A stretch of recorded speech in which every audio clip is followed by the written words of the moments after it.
La presse madrilène salue les performances XXL de Benzema et Camavinga. Paris lâche un énorme indice sur l'avenir de Mbappé. Luka Modric fait ses bagages, le Real Madrid lui fait ses adieux. Après la correction infligée par le Real Madrid au FC Barcelone mercredi soir, en demi-finale retour de la Coupe du Roi, les journaux madrilènes étaient euphoriques et ont salué la grande performance de Karim Benzema, auteur d'un triplé, et d'Eduardo Camavinga. De son côté, la presse catalane était attristée par cette élimination barcelonaise. Ce mercredi soir, le Real Madrid a éliminé le FC Barcelone en demi-finale de Coupe du Roi en infligeant une déroute assez rare au Camp Nou pour des Catalans qui ont semblé dépaysés sur leur propre pelouse 4-0. Bien évidemment, cette promenade de santé madrilène a amusé dans la capitale. AS, Media Pro Madrid, a salué le sens de l'expertise des hommes de Carlo Ancelotti. L'équipe de Xavi a été mise en pièces sans se presser, avec l'habileté de quelqu'un qui fait ce travail depuis un siècle. Les Madrilènes ont résisté, Camavinga en tête, puis les ont envoyés au tapis sur une contre-attaque menée par Benzema, auteur de 3 buts et demi, et Vinicius, puis ont confié à Modric le soin de les Barcelonais torturés jusqu'à l'élimination. Marca s'est aussi réjoui de cette victoire mais a tenu à saluer les performances des deux Français titularisés hier dans le 11 des Merengues, Karim Benzema et Eduardo Camavinga. Le Ballon d'Or 2022 a d'ailleurs obtenu la note de 10, une rareté pour le quotidien madrilène qui a tenu à féliciter le natif de Bron pour avoir réalisé un triplé mémorable, rappelant que, depuis Puskás, aucun joueur du Real Madrid n'avait marqué 3 buts au Camp Nou. Pour le quotidien, Karim Benzema est de retour. Eduardo Camavinga a été gratifié d'un 9 et Marca l'encourage à faire ce qu'il veut quand il est à ce niveau. Il a joué au poste de latéral gauche à la place de Nacho. Il a connu des problèmes physiques dès le début, mais il s'en est remis pour réaliser une nouvelle performance remarquable en tant que latéral gauche. À ce stade, il n'est pas certain qu'il soit meilleur en tant que sentinelle qu'en tant que latéral. Un énorme match hors de sa position pour le Français, qui continue de grandir de manière exponentielle à Madrid. Les grands mots.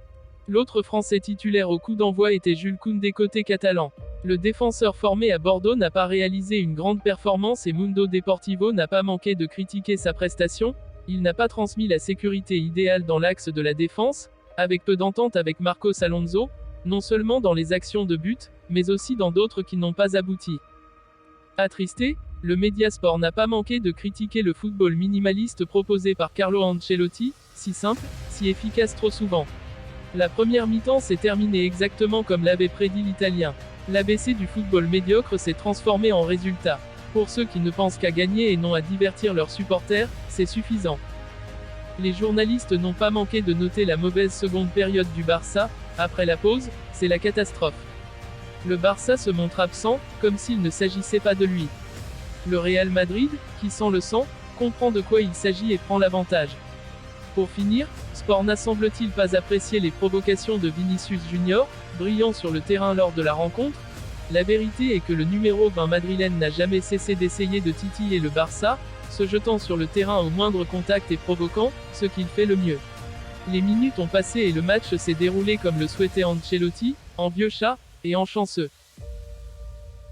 Avec une vidéo où Kylian Mbappé est en tête d'affiche, le PSG a lancé sa campagne d'abonnement pour la saison prochaine. Alors que Kylian Mbappé a prolongé l'été dernier avec le Paris Saint-Germain et qu'il est sous contrat jusqu'en juin 2024, les rumeurs d'une possible arrivée de l'attaquant français au Real Madrid circulent toujours. Mais l'ancien monégasque est toujours parisien. Et le club de la capitale a envoyé cette semaine un message fort avec Kylian Mbappé en le mettant au centre de la campagne d'abonnement pour la saison 2023 à 2024. En plus du natif de Bondy, seuls Nuno Mendes, les Titi, les Ultras et Jonathan Calderwood, le célèbre jardinier du club, figure dans cette vidéo. De quoi montrer que Kylian Mbappé est toujours au centre du projet parisien au contraire de Lionel Messi et Neymar, qui ne sont pas présents dans cette vidéo. Après plus de 10 ans passés sous les couleurs du Real Madrid, une page est vraisemblablement sur le point de se tourner. En fin de contrat à l'issue de la saison, une éventuelle prolongation de contrat est un sujet récurrent qui ne cesse de revenir sur la table. Interrogé sur le sujet, Carlo Ancelotti s'est d'ailleurs montré peu emballé. Modric fera ce qu'il a à faire, a indiqué l'entraîneur du Real Madrid. Il discute avec le club et il prendra la bonne décision. Sa prolongation n'est un problème pour personne. Pour autant, malgré ce désintérêt, l'avenir du milieu de terrain croate serait au cœur de toutes les préoccupations internes alors que les merengues ne savent pas sur quel pied danser. De multiples questions auxquelles le Ballon d'Or 2018 pourrait répondre de lui-même. En effet, d'après les informations publiées par Foot Mercato, la tendance est au départ pour Luka Modric. À 37 ans, le Croate se dirige vers le club saoudien d'Al Nasr où il pourrait ainsi retrouver Cristiano Ronaldo. Son agent et conseiller entretient d'excellentes relations avec les dirigeants de la formation saoudienne ainsi qu'avec son directeur sportif, Goran Vučević. Un ultime challenge doré pour Luka Modric donc, qui mettrait ainsi un terme à une décennie de succès acquis au Real Madrid. Un départ n'était pas son premier choix mais les Madrilènes ne souhaitent pas le prolonger, au risque de freiner l'évolution de son milieu de terrain, et notamment l'éclosion du duo Tchouaméni, Camavinga.